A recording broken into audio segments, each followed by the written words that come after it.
Hey, good morning, everyone. So what am I working on now? I've got this F150 here. I don't even know what year it is. This one right here. It's a work truck. Actually, it's not bad. Not a bad work truck. But it supposedly, man, the sun glare is bad this morning. Supposedly, it's got a running concern. I'm not quite sure what else is going on with it. It runs really bad, supposedly. He started saying something about how AutoZone said to change this and change that and change the other thing, and nope, sorry, I don't want to list to you. Let me find the DLC in this thing. Anyway, sorry, I don't like to listen to people when they tell me what they want changed, what they want replaced, blah blah blah blah blah, because you know what? I don't go off anybody else's diagnosis. I go off of what I diagnose, because I've been bitten in the past by stuff like that, and I'll never do it again. So let me get the seat moved so I can actually get in here when I need to. But let's scan it and see what codes we have, and let's see how it runs. And it's pretty cold here. This thing's been sitting overnight. I don't know what the temperature is, but I can actually see my breath. So it's relatively cold.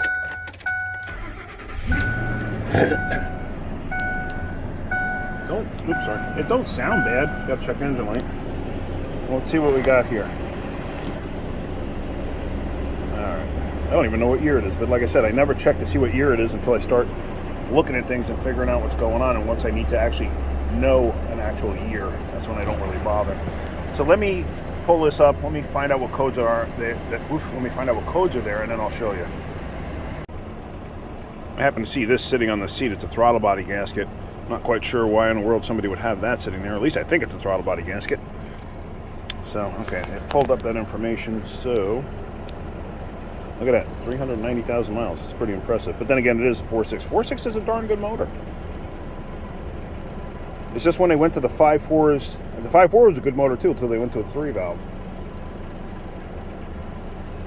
All right, let's do a code scan.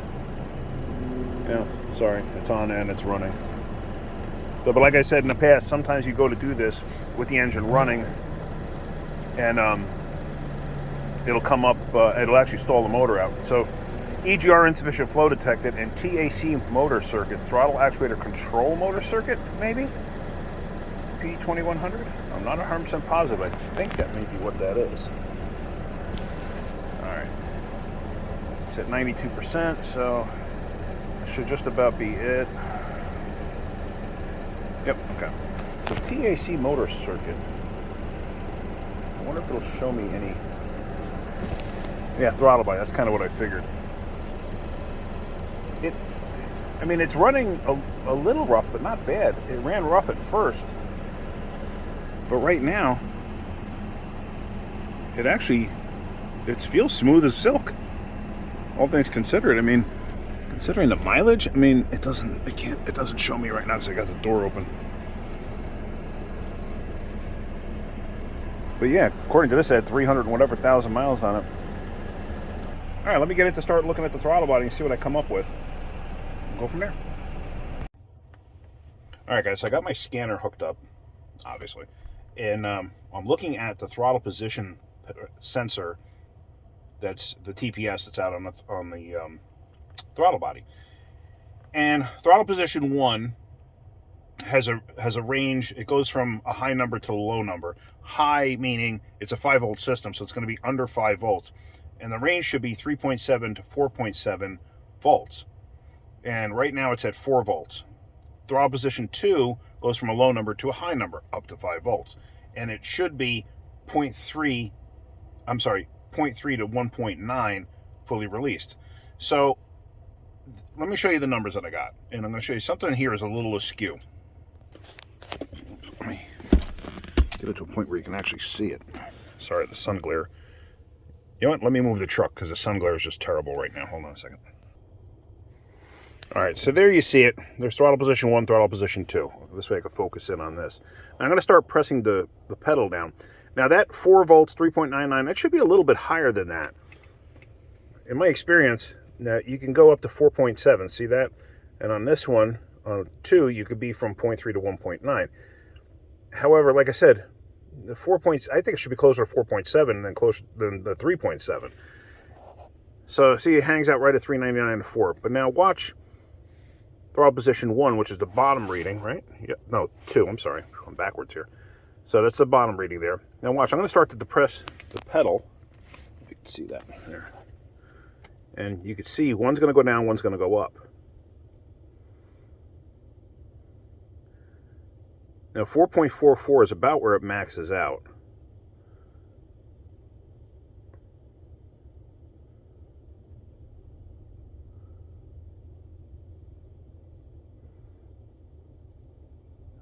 I'm actually about half throttle.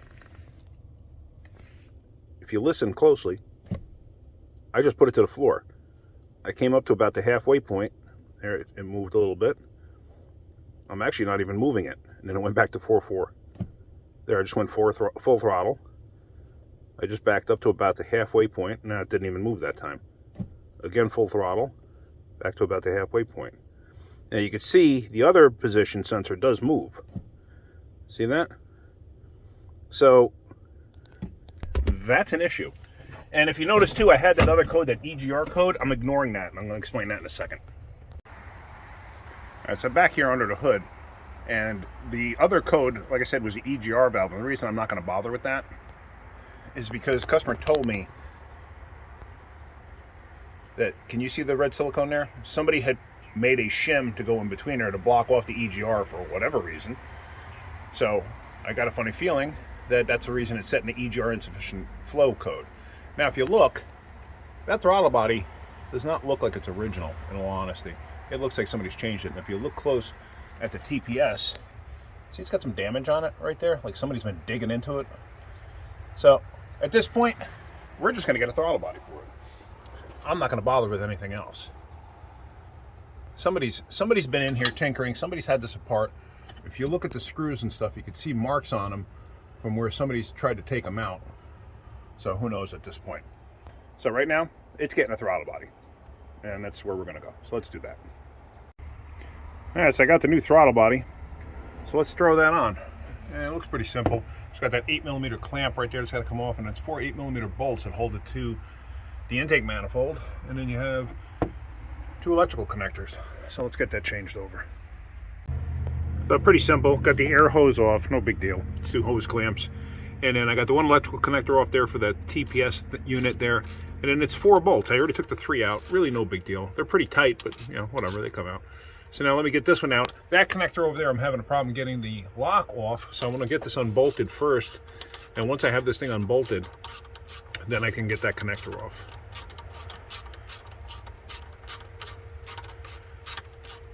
So really no big deal. I mean, there's nothing to it. So let me get this off of here. Now that it's off this lock, I couldn't release it for some reason before, but now it just popped right out. Actually, it's completely broken, so it's completely useless. So anyway, just push down on the tab there. You heard it snap, and there it pops off. So now get this out of the way. So now the new throttle body didn't come with a gasket. So I think I'm just going to use the one that's inside the car that the customer had. And one thing I want you to see here, turn on the light, maybe it'll help you. Somebody's had this upper piece off, but look at that. They used that nasty red silicone. That stuff is garbage. Technically, that's high heat silicone. You can use it on exhaust. I don't use it on anything. I don't like the stuff. To me, it's garbage. To me, it just shows real backwoods redneck type stuff, which I mean I am, but I'm a backwoods redneck. But you follow what I'm saying. I would never use that stuff. It's just nasty. It's not oil resistant as far as I remember. At least the older stuff. Maybe the newer stuff is. The older stuff is technically not oil resistant. It breaks down. So whatever. I mean, it's high heat. You can use it on exhaust, although if you use it on a very high temperature end of the exhaust system, it'll burn up. So to me, it's kind of a useless silicone. Whatever. I would never use it to like try to seal a timing chain cover or anything like that. I always use gray. Gray is my go-to. Ultra gray, Permatex, absolutely my go-to. So let me get this gasket cleaned off and we'll go from there. Got that cleaned off. The gasket came off nice and in one piece. So basically just wipe that end off with a rag or whatever. Just make sure there's no debris on it. And here's the gasket the customer had in the vehicle. We're going to use this since for some reason a new throttle body didn't come with one, but whatever. So we're going to put that on there, and let's get this throttle body in place. This is pretty simple, just 4 bolts. It'll go together. So now with that on, in place and tight, now I can just put the air intake back on it. The connectors are on it. And what we're going to do is we'll get that all together, we'll clear the codes, and then we'll check to see how this one follows. Meaning on the scanner, we'll see how it follows. Hopefully, I'll see a difference. I think I will, but we'll find out. All right, back on the truck with the scanner hooked up, and you see I have a slight change in the readings themselves. So let's try the foot to the floor thing again.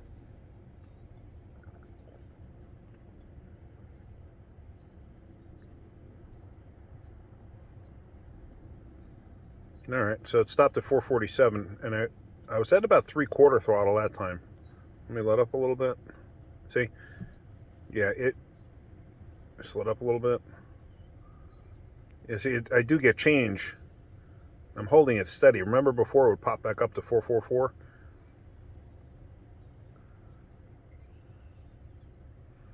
All right, and there, that's absolutely full throttle. 447 off just a little bit. All right, so I don't know. We're going to find out. I'm going to take it for a ride. It was a constant problem. I guess he was having drivability issues and everything else. So let's take it for a ride and see what it does. So while I was out on a road test, I actually called the customer. I said, you know, just tell me exactly what it was doing beforehand. And he said, while driving it, he said it would start, it would like lack power. It would start to buck. The check engine light would come on. He says, basically just had no power. So I was like, okay. So when I was driving it just now, I went all the way up to my church, turned around. Everything seemed fine. Runs great. So I'm actually on my dead-end road and just before the shop. So let's just go down the street here and you can see what I'm talking about. No check engine light, no pending codes, no nothing. Everything seems good. So let's just go down the street here. See, he's got a wicked vibration.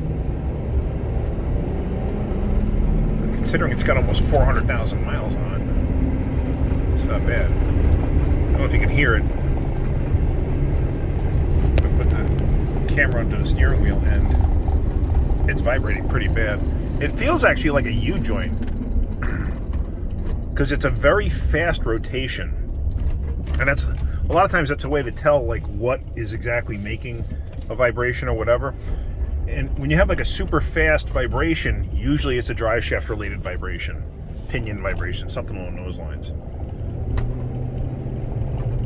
Comes on right there and it's like that's an audio demonstration of the vibration. There, you can hear it. It's rattling the dash. So, okay. If I have a lift open, I might throw it on a lift just to investigate that. If I don't, I'm going to see if he wants to leave it until I have some time to actually investigate that. So, but I'm happy with it. I think the throttle body was the whole issue. So obviously for him having a throttle body gasket in here, and I used that gasket, somebody obviously was in that direction already. He didn't tell me that though. So, but whatever, like I said, I wouldn't go off of what he said anyway. But yeah, oh, it's so dark. How's that? Oh, that's better. So anyway, if you're getting something on my videos, hit that like button. If you could, please subscribe. Tell your friends to subscribe too. All right, guys, have a great day. Keep wrenching.